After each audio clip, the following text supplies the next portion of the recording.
दिनै भारतारि रेल बिफाना रोखा खालामना होदोंदि भारतनि 70,000 किल'मिटार ब्रड गेज फोनांजाबनि 99.2% दा मोब्लिब गोहोजों सालायजादों।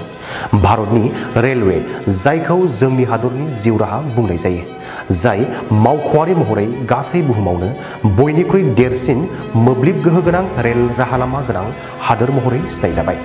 1925 मायथाइयाव गिबि मोब्लिबारि ट्रेनजों जागायजेननाय मोनसे जौथाइ बोसोर गोजाम दावबायनाया दिनै गावनि जोबथा थांखिसिम सौहैबाय।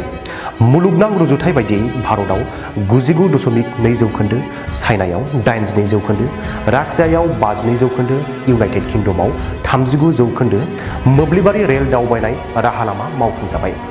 बेनि गेजेराव सुइजारलेण्डआव गुसुं रेल लामा महरै 100% आवग्रिनानै दं।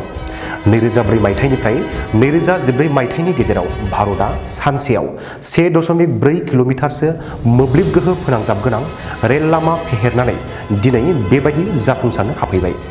दिनै बे गोख्रैथिया सानसेयाव 15 किल'मिटारनिबो बांसिन जाबाय।